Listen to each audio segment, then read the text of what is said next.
What's up, everybody? It's George from the Reslayer's Take. Hey, do you remember that feeling of your first critical hit? Or are you one of those people who are getting ready to start their first journey?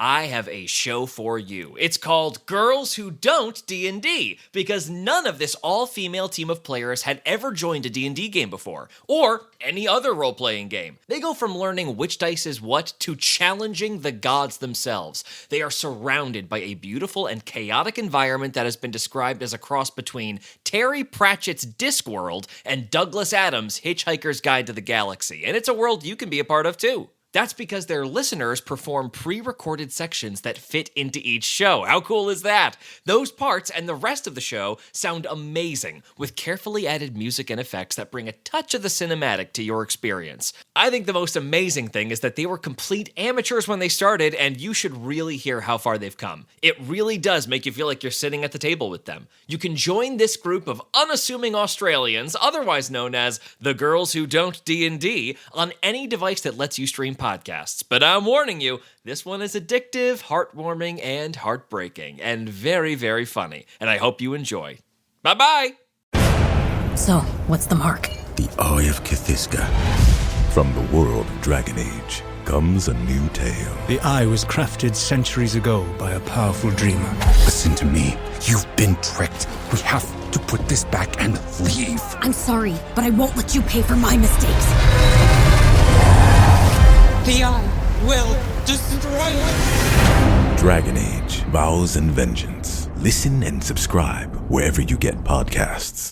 Welcome to the Reslayer's Take. I'm George Primavera. And I'm Nick Williams. In this podcast, George and I lead a group of players through an exciting improvised adventure in Exandria, the magical world of Critical Role. We're playing Dungeons & Dragons 5th edition, but you won't need to know the rules to follow along. All you need to know is that nothing the players do is scripted or planned, and their fates are determined by their own cleverness and the random chance of rolling a 20-sided die. You can listen to new episodes of the Reslayer's Take every Monday, anywhere you stream podcasts. Or if you want to listen to the podcast 2 weeks early and uninterrupted by ads, join Beacon at beacon.tv.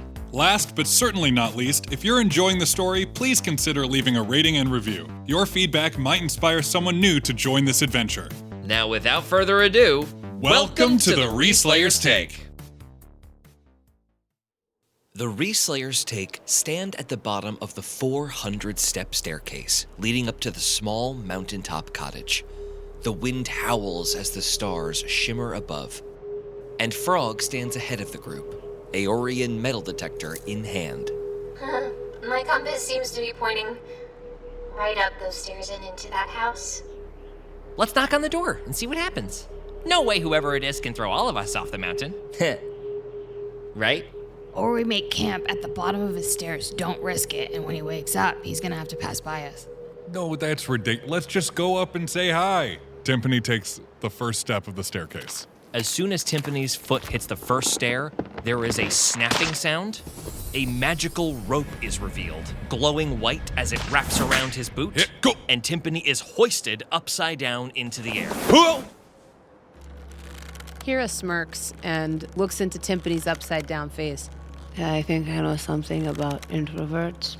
We like our traps. Kira, roll an Arcana check.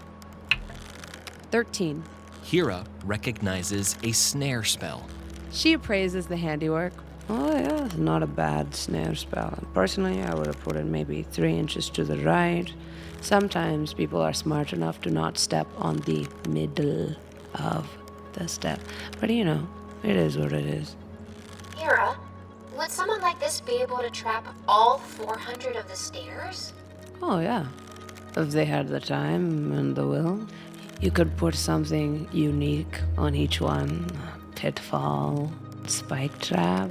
Or you can have those fun pressure plates where you step on them and acid or fire comes out. Yeah, Trapanometry was my best subject in school. That is genuinely very cool. Can you help me down, please? Kira, roll another Arcana check. 16. Kira is just barely able to see where the snare spell is rooted into the base of the stairs, and is able to deactivate it by scratching some of the runes away. Farah, without touching any of the stairs, tries to see if there are any more traps within the first 10. Roll an Arcana check. 22. You do not notice any trap set in the stairs, but you do see a small light travel up the railing of the massive staircase. At the trap's triggering, there is a message being sent up to the house. Yeah, he's gonna know we're here in about like 30 seconds. Do we hide? I feel like hiding makes us look kind of guilty. Yeah, we have nothing to hide. We're just friendly travelers. Yeah, and whoever's up there might have that missing piece of mine, so it's probably best that we meet them. Hello! The message is already being sent. Yeah, but we could beat the message up to the top. Hello? Hello? You're about to receive a message. Don't listen to it. We're very friendly, I promise. Please don't throw us off the mountain. A light flicks on in the house, far up the staircase. There is a loud but distant shuffling from within, and the door swings open. All of you can see a silhouette framed in the doorway. What is that now? A noise at the bottom of the stairs. That's over 100 years. I don't think I've heard it. And the trap's gone. Oh, that's. I might go down the steps in a minute or two. I'll just shout down for a second. Who's there? Excuse me down there. Hello there now. Who's that on the step? You've activated my trap. I see that, and that takes a bit of. That'll take a bit. Hello there now. Are you coming up the stairs? Because the tea is on. If you want a tea, then you'll have to. There's 400 steps. I don't know if you've counted them, but I've counted them many times. These knees have counted them up and down in my hip. My hip's actually quite sore today. I'm telling you that the tea is on. I don't know how many of there are, but there's 3 biscuits. Is he talking to us the whole time? Because sometimes he just trails off and I can't understand what he's saying. Do you have an elevator? What's that? An excavator? What, are you into digging stuff? I've dug a few things out myself, actually. I'll tell you about that later. If 2 of you come up, the rest of you stay where you are. The big fella! Timpani puts 1 foot on the next step. You stay there. Oh, okay, yeah, I'll just stay here, I guess. Which one of you 2 want to go up there? Okay, it seems like Hira, and I feel like Frog should go in case, you know. You just don't want to go because you don't want to go up the stairs. There's a lot of stairs. That's valid. We have to protect your knees, Farah. Thank you. I'm glad someone understands. Okay, we'll wait down here and give us a signal when it's good to come up. Do not step on steps number 8, 103, 183, 204, 5, 287, 309, or 399. I repeat, 8, 103, 183. Hira, Frog, make an intelligence check as you begin to make your way up the immensely steep staircase. Frog, as you have written the numbers down, roll with advantage. 16. 2 natural ones. As Hira and Frog trudge all the way up the staircase, reaching the 398th step, Frog, a little bit too excited, steps firmly on the 399th. 399. Oh, no! And a massive spring launches upward from the ground. Frog, make a dexterity saving throw with disadvantage. A 3rd natural 1. Frog is launched in the air and falls down all 400 stairs. Frog takes a total of 77 fall damage. Reducing it by 30 due to her monk abilities, she takes 47, reducing her to 9 points of health. Well, Frog? Oh! Oh my God! Oh no! Why isn't she stopping? Frog, stop yourself! Oh, she's still going! Oh, no, Frog! Oh God, she's still... Oh, no! Oh, she hit! Oh! Are you okay? I forgot about step 399. Hira is alone at the top of the stairs, staring at the man in the doorway. Standing in the doorway is Professor Alexander Parade. He wears a tweed suit, 3-piece, that has seen better days. The pants are frayed around the knee, below which he wears a pair of fur-lined boots, probably comfortable at some point. He wears a scarf around his neck, along with a hat with a bauble. He is a dwarf, 307 years old. You'll be wanting biscuits. Hira, still a bit perplexed by the sudden disappearance of Frog, is quickly distracted by the biscuits. It has been such a long time since I've had a proper biscuit. It's actually been quite a long time since these biscuits were made. So don't hold your breath. They're going to actually be tasty. But you take one and I'll take one. I'll get the tea. Hold on. Hira follows him through the door. In the interior of the house, the first room is very smart, with one chair, a table, and a radio that now does not work. In the other room, it is a mess, full of all sorts of pieces of machinery, things that have been blown up many years ago, and you can hardly see the floor for bits and bobs and screws and nails. Just take a seat there. I'll get the tea. Oh, now, where did I put that kettle now? I know it's in here somewhere. Hira, make an investigation check. 24. As you see the small box on the counter, now defunct, it perplexes you at first. But as you look at the back of it, you see 2 or 3 echo stones that are meant to be slotted into place, supposedly to project whatever is contained on the echo stones out into the room. A small music player. Hira carefully slots one of the echo stones into place. There is a low, odd warbling, and then a sparking, and the little radio lights on fire. Hira quickly pats it out to try to hide the evidence. What's that you're doing now? I can smell smoke. Are you smoking in here? If you've got a pipe, I want a pipe. No. I don't. Unfortunately, I don't have a pipe. No. Did you touch my radio there? No. Did you put a stone in there? Yes, I did. Where did you get that stone? From the back of the radio. It was at the back of the radio, was it? I've been looking for that. Did it work? Did you hear anything?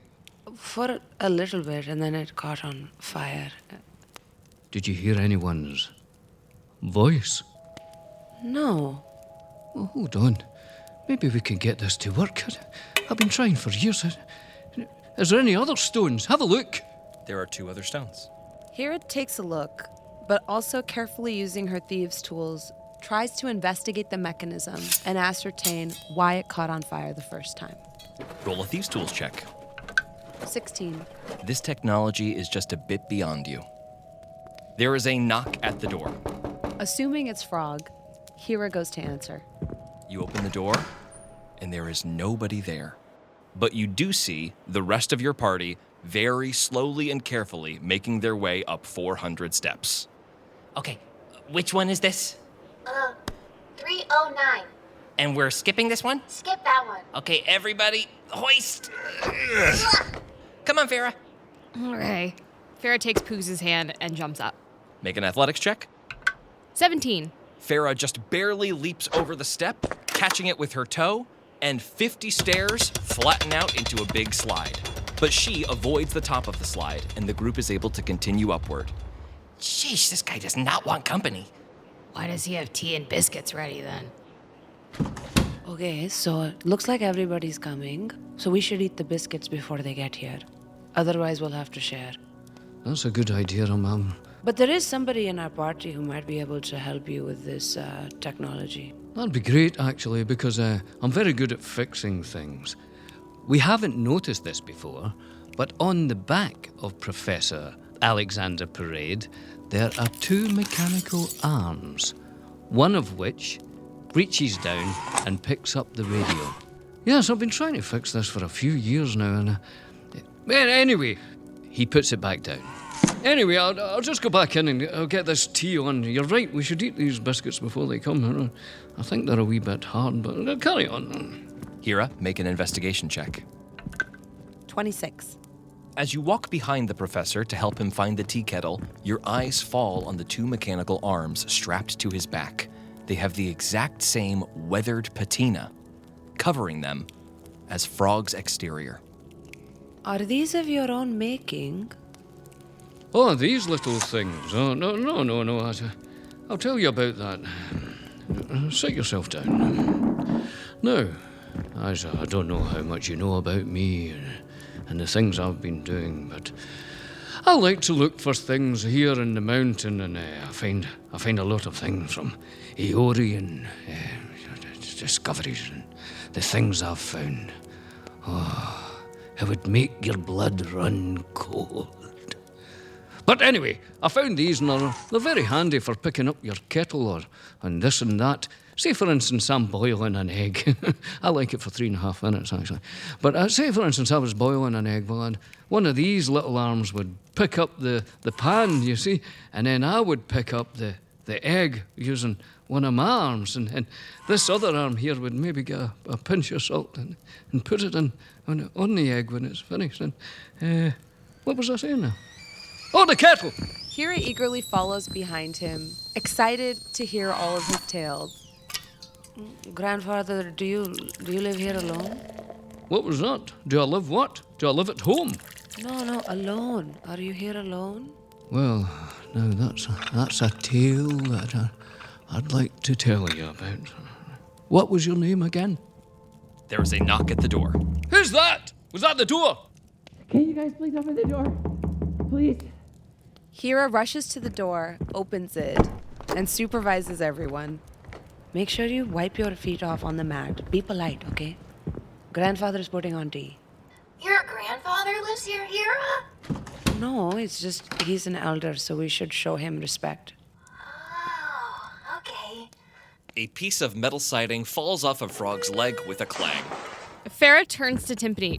Why didn't you heal her before we walked up here? I'm really sorry. I was just trying to remember those numbers in my head. I didn't want to get launched off the mountain.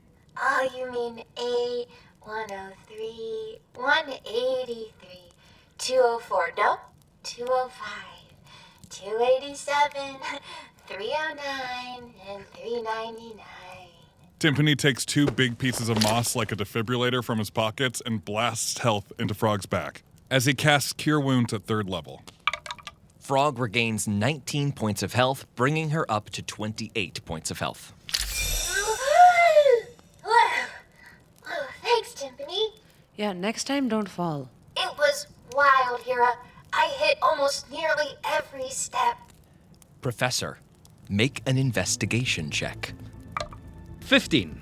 To you, Frog appears as a very tall person in a full set of plate armor with some kind of special lens in the eye socket to create a glowing effect. Oh, hello. Welcome, I suppose. There's no more biscuits. That's what you're thinking. Now you're a funny-looking fella. And why did you step on 399? It was an accident. I think I over or miscalculated the numbers. Oh, you absolutely did, yes. Oh, I like your extra arms. Oh, yes, I like them as well.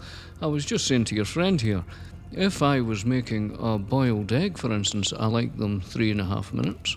Anyway, you can ask your friend about that. Okay, I'll be sure to ask. I'll tell you all about it, but Frog. And Hira grabs the radio and pushes it into Frog's hands. I think grandfather needs some help. Oh, wow. What a beautiful object. Let me get my special screwdriver out and see what I can do. Don't you dare touch my stuff. I can fix anything. There's nothing I can't fix. Except for Douglas. I'm sorry to intrude, sir. I never meant to bother. Who's Douglas? Well, you don't need to know. Professor Alexander Parade has around his neck a strange thing. The thing is around the size of a pug, or perhaps a terrier. It has 4 legs, seemingly, but no real face or anything that would make you think it's an animal. Now, just you don't worry about Douglas. It's nothing for you to worry about. Professor Alexander Parade disappears into the messy room. Everybody make an investigation check. 16. 22. 11. 7. Poogs rolls a 19. Hira, from your time working in the barns, where you grew up in the Menagerie Coast, you recognize the vague form of a small robotic animal, as if it has been constructed entirely out of metal and little gears, but it is completely inert, and is more of a vague interpretation of the general shape of a dog rather than the robotic personification of one. Farah notices Hira scrutinizing the dog on a chain. Did you not notice that before? I think we need to help this man. He's here alone. His weird dog is dead. His biscuits are stale. He's all alone up here. I'm not crazy, right? Those arms look like they're the same color as Frog's exterior.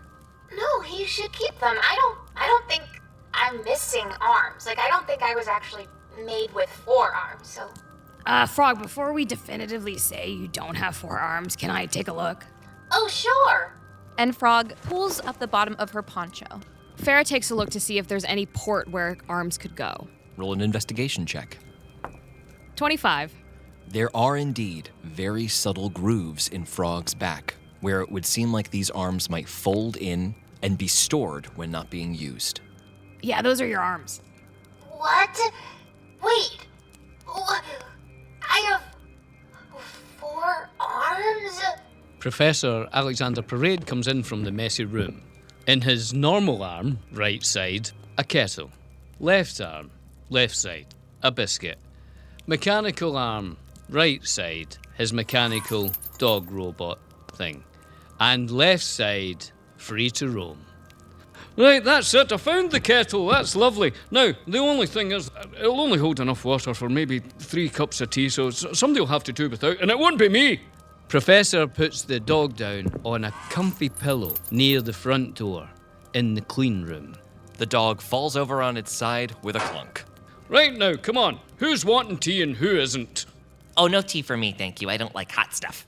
Yeah, and I don't need a cup. I don't really drink. I mean, I don't really like to... She doesn't like tea. I don't like tea. Right, well, that's it. That's that sorted. Easy. Right, make yourself at home. Hira goes and checks the door, curious about the phantom knocking from earlier. As you open the door, roll a perception check. Natural 20. As you open the door with a slow creak, as the professor pours the tea behind you, you see, on the wooden porch that looks out onto the vast mountains valley, a small little bundle of sticks. It looks like a crudely put together puppet of a person, with no discernible features whatsoever. Just one long stick as the body, and 2 slightly shorter sticks mimicking arms and legs. It is placed in front of the door in a seated position. The professor uses one of his mechanical arms to grab a blunderbuss, aiming at the pile of twigs. He loads it up and bang! Roll an attack. 27. Hit, roll damage. 18. The sticks explode, the remnants blasted off the porch and into the valley below. Hira, make a perception check. 4. There is a ringing in your ears as the smoking blunderbuss is retracted from directly behind your head. Ah! That is so loud. Sorry about that. It doesn't have a volume control. Tea, anyone? And now for a brief intermission. The most meaningful gifts are the ones that feel like they were made just for you. That's why Aura digital picture frames are my holiday go-to. You can share the same gift with your mom or grandpa, but each one can be customized with their own photos that capture their happiest moments. My family has a famous Christmas card that my dad made a couple decades back, where he photoshopped our dog to be 5 times the size of all of us surrounding kids. It's a favorite of all of our friends and family, and an Aura frame would allow me to upload that photo in 2 seconds so the whole family could enjoy it through the holidays. Wirecutter calls it the best digital photo frame, and for good reason. It's incredibly simple to set up and connect, and you can easily add your favorite pictures and videos straight from the app. Just link your photo library, pick what you love, and you're done. It doesn't get simpler than that. For a limited time, visit auraframes.com and get $45 off Aura's best-selling Carver matte frames by using promo code SLAYER at checkout. That's AURA frames.com, promo code SLAYER. This exclusive Black Friday Cyber Monday deal is their best of the year, so don't miss out. Terms and conditions apply. I'm Nick Friedman. I'm Lee Alec Murray. And I'm Leah President. And this is Crunchyroll Presents The Anime Effect. We are a new show breaking down the anime news, views, and shows you care about each and every week. I can't think of a better studio to bring something like this to life. And I agree. We're covering all the classics. If I don't know a lot about Godzilla, which I do, but I'm trying to pretend that I don't right now. Hold it in. And our current faves. Luffy must have his due.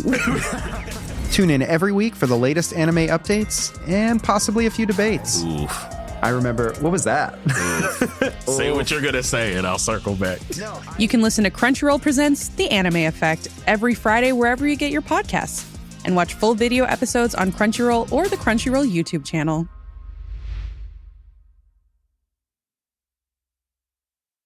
Hey listeners, what if you, like our inquisitive Aormaton frog, learned something genius every single day? In the podcast, Am I the Genius? You'll dive into a world of collective experiences, each with a comedic spin. Am I the Genius is a show that explores a wide range of topics from what's a rule at your school that backfired to the moment that made a calm person snap. With new episodes every day, the show brings you a mix of humor and insight as it delves into these fascinating stories. Hosted by a team that knows how to keep things entertaining, Am I the Genius invites listeners to submit their own stories and join the fun. Whether it's a wild story from a doctor about surgeries gone wrong or the most offensive thing someone has ever said, this podcast is sure to keep you hooked. Check out one of their recent episodes where you'll hear answers to questions like, what were some of your most horrifying gaming moments? And Zookeepers, what are the best and worst animals to take care of? You're sure to hear the craziest responses you've ever heard. Am I the Genius brings you hilarious and thought-provoking stories every day. Don't miss it. Listen on Apple, Spotify, or wherever you listen to podcasts.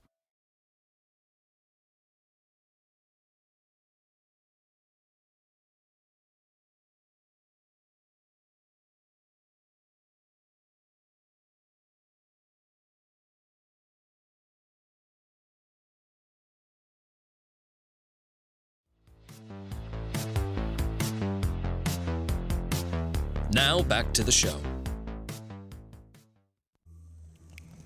Just a second, Grandfather. Is this normal? Are there strange little twigs that come and knock on your door? Oh, these twigs. Every day, that's it. 400 steps I've built. About 50 years ago, it was 300 steps, and I thought, I'll go a bit higher. And then before that, it was 200 steps. I remember when there was 4 steps. I used to walk up to my house and there was 4 steps. That's all it was. Now, every single day, these twigs come. I don't really want to talk about it. Sir, we're something like a band of adventurers, and we seem to offer help whenever we can. Would you like some help? I don't need your help. He grabs his blunderbuss, but puts it away. Farah watches the blunderbuss. You selling that? No, I'm not selling it. I'm not selling anything. And I'm certainly not selling Douglas, if that's what you're thinking. I invented it. I've invented great things over the years. Wonderful things. I've found great things over the years. Things that you wouldn't believe in your wildest dreams or your darkest nightmares. Everybody roll an investigation check. 25. Natural 1. 4. 23. Poogs rolls a 9. Farah and Timpani take a look at the professor and see that one of his eyes is moving around in its socket in a haphazard, strange manner, as if it has a mind of its own. Timpani leans into Farah. Are you also seeing that, or am I going nuts? No, I see that. Farah analyzes the eye. Make an Arcana check. 9. The eye seems perfectly ordinary, except for its extremely erratic movement. I can't help but see you looking at my eye. The professor removes his eye and gives it to Farah. The eye is solid and cold to the touch. Do me a favor, would you? Hang out that window there. Point that eye down at the bottom of the steps. Farah moves to the window and does as she's told.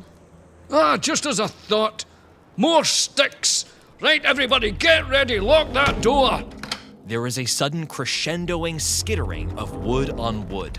It gets louder and louder until there are multiple frantic knocks all over the front of the house, the door, the windows rattling, and you hear a high-pitched chittering. Your weapons remain inert. Oh, that sounds like some angry twigs out there. Twigs right enough. The professor grabs his blunderbuss and aims it at the door. The door bangs as they attempt to breach, but they are unable to bust the door open. Instead, you see one small pane of the window's glass shatter as one of these little twig creatures sticks its head inside. A featureless twig, but one small panel opening and closing like a puppet's mouth. Farah takes out both her short swords, focuses her energy on one of them, taking 4 necrotic damage, and the sword bursts into flame. With her lit sword, she swings. Roll an attack. 8. The little twig creature avoids the swiping flaming sword, and instead, the sword slams into the windowsill and a small fire blossoms. Well, I don't think they're gonna get through this window. Good thinking, Farah.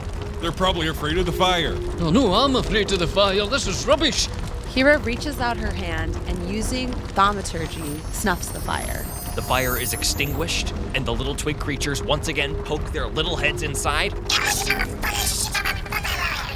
sounds like something really mean that you're saying. You stop it! I'm coming for you! 4 more panes of glass shatter. Frog rushes over to the window and slams her fists out. Roll your attacks. 19, 15, 2 hits, roll damage. 14 bludgeoning damage. With each punch, a twig man is sent careening off of the mountainside. Take this! Frog channels her ki and strikes out 2 more times. Roll 2 attacks. 18, 21. Hits, roll damage. 11 bludgeoning damage.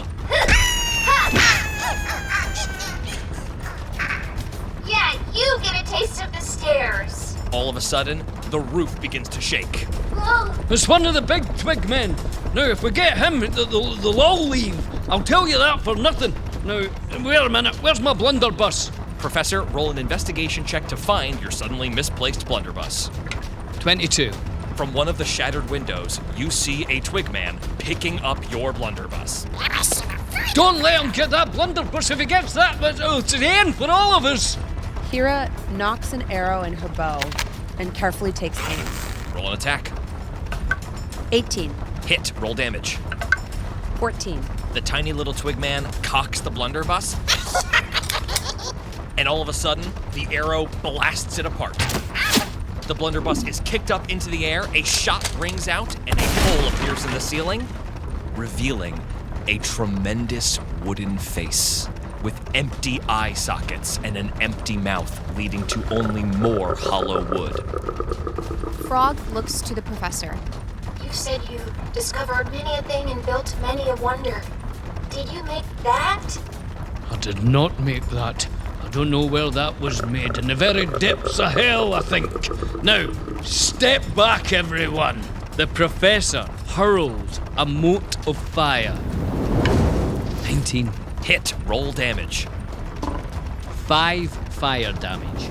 As the fire blasts through the hole in the ceiling, it impacts on this creature's face. The fire damage is doubled to 10 fire damage, exploiting this creature's vulnerability. There is more shuffling on the rooftop as the massive twig man retreats. The little twig men vandalize as much of the house as they can, and then it starts to get quieter outside. Before all the twig men can retreat, Frog quickly reaches out the window, trying to grab at one of them. Roll an athletics check. 15. The little twig man rolls a natural 1 to resist, and Frog plunges her hand outside, and when pulling it back in, is holding one of these frantic little twig gremlins. Holding onto it with her left palm, she covers this creature's mouth with her right. Okay, that's enough from you. She activates her scanning left palm. A small illusory copy of the twig creature suddenly floats into the air, mimicking its frantic movement trying to escape your grasp, and you see that there is indeed something darkly magical coursing its way through the little stick form. The Aeorian text that accompanies the illusion is unable to determine the exact source of the magic, which you know means there is some kind of curse at play here. Professor, roll an investigation check. Natural 20. As you see this technology in action, you realize that Frog's palm piece is almost certainly of Aeorian origin. And as you scrutinize Frog even a little further, you can tell that she is comprised of entirely Aeorian technology. This is not a person made of organic material, but rather some kind of sentient construct. Hold on a minute now. I've never seen anything like this. Just you stay there just a second. The professor goes into the messy room and uses one of his mechanical arms to grab a notebook almost half his size. He takes it into the front tidy room. Not as tidy now with all the glass and fire, but still calling it the tidy room. Now let me just note some of this down. There's no one that knows more about Aeorian technology and history than me, and I have to say, looking at you, young man, you're not just a person in armor. You're not a young man in armor at all. Frog quickly throws the twigman in her arms out the window. She turns towards the professor. Yes, sir. I'm sorry. I don't even know your name. Alexander Parade. Professor Alexander Parade. Professor Alexander Parade. I have to say, that's a beautiful notebook you have there. I'd love to look at it sometime, but you're right. This isn't just armor. It's me. I knew it. I knew it.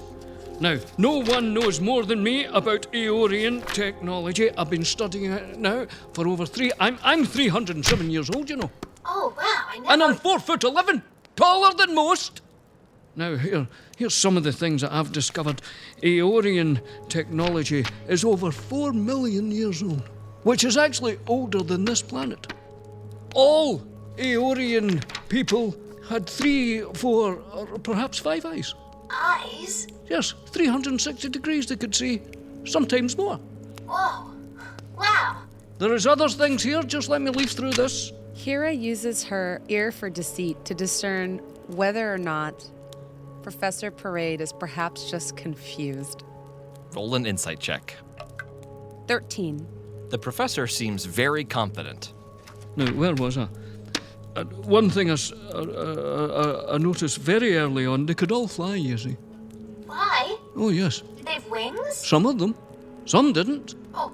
They could dig using a paw-like hand, almost like a shovel. And they could get down to 5, 10, or 15 feet sometimes. Now, one very strange thing, they didn't sleep. And when they did, they didn't enjoy it. They didn't sleep? Not as such, not as we would call it sleep.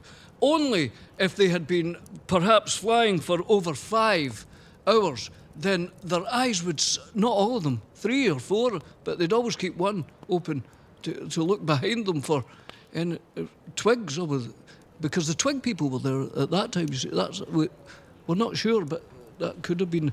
I'd have to check that with the Aeorian historians, you see, which I am part of. And if anything, some would say the greatest Aeorian historian of all time. Poogs looks a little confused. Well, that does sort of track, Frog. You don't completely sleep, right? No, I just kind of go into a low power mode. I can still see and hear everything around me when I do it. Amazing. Where are you getting this information from? Well, what I do what's your name? Oh, I'm Poogs, sorry. Nice to meet you. You don't seem very smart. Okay. What I do when I go down the steps is I look into that mountain there, and it has everything you could ever need. All the knowledge of all the world. Wait, you're telling me you can talk to the mountain? I can't, no. I blow it up. I've found this stone, you see, it's black in colour. black as night, black as your darkest nightmares. And if you rub it, and you make it into a sandy structure, and then you add any sort of flame, anything over 340 degrees, it'll blow up, you see. So I put in the blunderbuss, and I get rid of the wee twigs. But not only that, I take it to the mountain, and I make holes, and I go in the hole. And inside the hole, there are jewels of many kinds. Red, orange, blue, green, indigo, violet, yellow, many colours. But only the black one blows up. The yellow one is very good for constipation, though. Constipation? There's nothing worse. So, Professor, these twig men are from Aeor, you're saying? Well, here's the thing. I didn't know that. But now that I know they are Aeorian, we must all go to the mountain. Oh, okay. Where are we gonna go in the mountain? Into the hole. Into the hole? Yes, the hole. The hole? That we're just about to make. Uh-oh. What's your name again? Poogs? That's right. Poogs, do me a favour. Grab that big bag of black powder. Okay. Oh, it's heavy. It smells very bad. It'll take you a while to get down those stairs, so you start now, and we'll have a cup of tea. And who wanted tea again? Hira sticks her hand up in the air. On your way, Poogs. Okay, I'll see you guys at the bottom of the stairs. Discreetly, Timpani pulls out a bull's nose ring and puts it into Poogs' pocket, casting Enhance Ability Bull's Strength. Poogs' carrying capacity doubles, and he holds the bag much more confidently. Oh, thanks, Timp.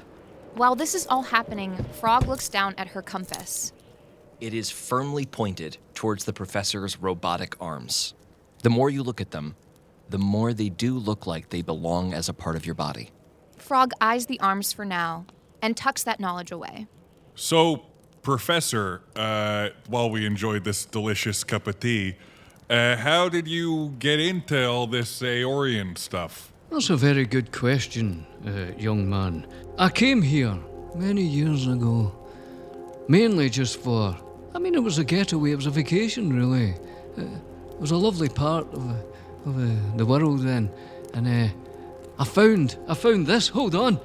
The professor goes into the messy room and struggles out a 3-foot-tall, immensely heavy amethyst set in stone. This was the first one that I found. Douglas was with me.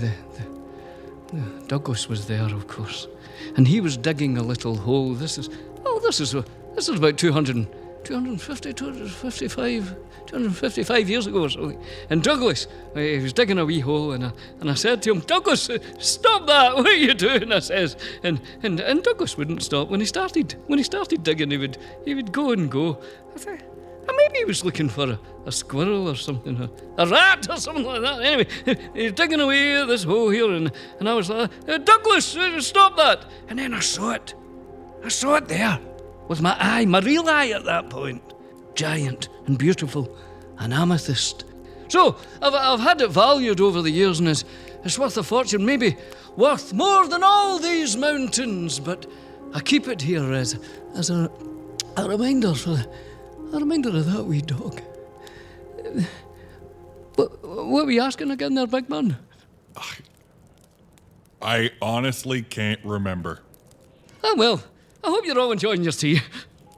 Hira strides over to the small pillow on which Douglas has tipped over and, pretending to pet him, looks to see if any pieces are missing or damaged.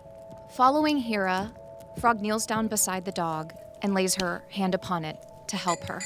As the illusory copy lifts into the air, Hira, make an investigation check with advantage. 24. Analyzing the illusory image, you see that there is a very clear hole. Something is missing from the center of this little dog. Hira points at the hole and looks meaningfully at Frog. I think it's missing some kind of power core. I think we should try to see where this core is. Maybe give it to him. I think that's a great idea. Professor, when was the last time Douglas, played and dug holes, and maybe where did he do that? Well, it's funny you should ask that now. Douglas was a real dog, you see. I know he's a real dog, but he's more of a sort of real metal dog, you see. He used to be flesh and bone, Douglas, and he was lovely. Terrier, I think he was. Yeah, lovely face he had on him as well. You could kiss that face all day, you'd never get sick of it. That's what I always used to say. But like all living things, they pass. Aeorians, very, very long in their passing. Some of them would live upwards of 4 to 5 million years. Huh? But we're not here to talk about that, Douglas. So he passed like all living things do, and we let these things go, don't we? But then I thought to myself, you're the world's greatest builder and inventor, I said to myself. And at this time, I told you there was only 4 or 5 steps in my house. So I ran up those steps, I bounded up them, I jumped them in one bound, you could almost say. And I set to work. And it was years and years, and I think it was the love of Douglas that pushed me, and I made Douglas. He came back, and there was a heart to him. I called it a heart. And one day, me and Douglas, and we had a great time. And he would dig, and he was a lovely, lovely companion, you would say, and great company. Great company he was. And we were down there digging holes, and the three people came, and there was a big one. Oh, a big lad he was. And I got my blunderbuss out, and I blew his leg off. But he hopped on, and he brought all his little friends with him, and this big fella took his heart, you see. He took it, and I don't know where it is. And I've been looking for it ever since, but I just let him lie there now on the pillow until I find the wee heart, you know? Everybody roll an insight check or an investigation check. 13 investigation.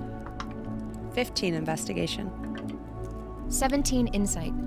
Hira, as you scan the room, still listening to the old dwarf's tale, you start to see things plastered all over the walls, sketches, musings on the history of Eor.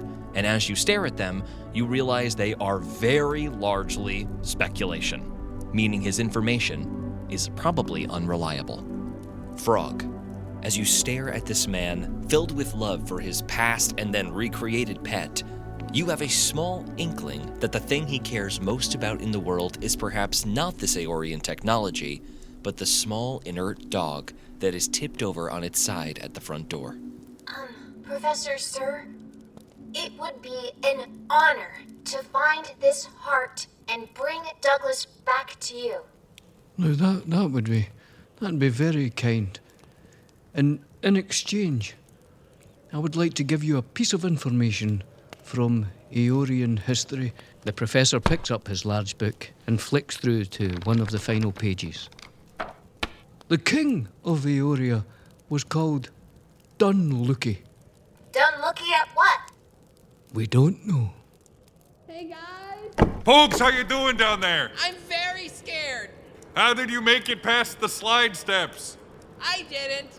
I'm covered in the powder. Is that okay? What? No, you don't want to be covered in that. There's a lake down there, a tiny lake, a puddle, if you will.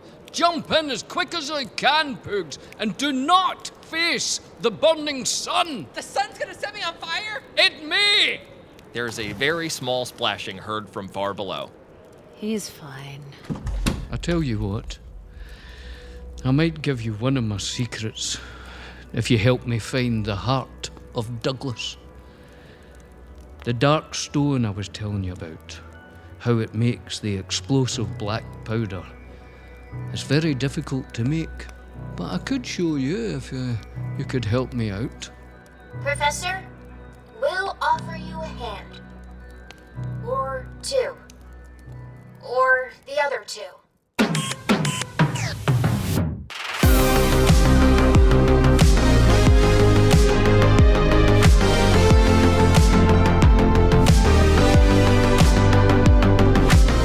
The Reslayer's Take is a Meta-Pigeon production in partnership with and distributed by Critical Role Productions, developed in association with Hero Club.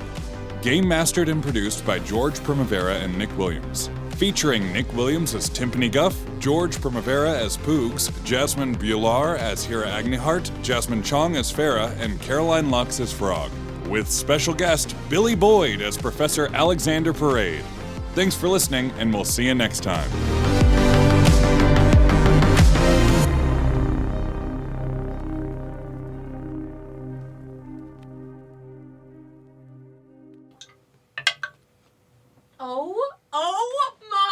Oh my. She double botched. Did you double botch? You rolled 2 1s? What is that? Is that Okay, like so- bad? Yes. Yeah. So, yeah, go ahead. Do you want Well, so when you roll 1 on the dice, on the 20-sided die, George does a thing where he rolls on like a 100% scale. Right. And that determines how bad of a failure it is. Already It's so bad. far in this series of episodes, Jasmine pushed a rock off a cliff to help Bronze, and the rock hit her in the head and broke her horn. That's what happened. Oh, that's what happened to the That's other what happened horn? to the other Yeah, horn. the horn's And almost gone. killed her, so it Yeah. was really bad. You're gosh darn kidding me. Not another one. Another one. No! How does that happen? I'm sorry, that's statistically impossible. Did you like piss off a witch on Like, the that's way Now more we're than getting into 400. 1 in That's- 1,600 No, territory. I think it must be more. Might be more. Oh Okay. my god, Okay. Caroline.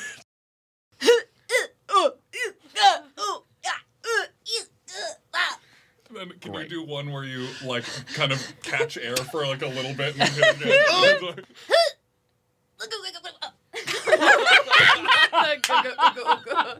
Unga bunga. That's Oh perfect. my god. We'll Give just me- loop that. But to you can 400. reduce 440, falling damage by 30. Yeah. Yeah, good. So you're the best person You to would fall be- down you the would be stairs. dead otherwise, I think. Ah! Watch out for step 8. Oh!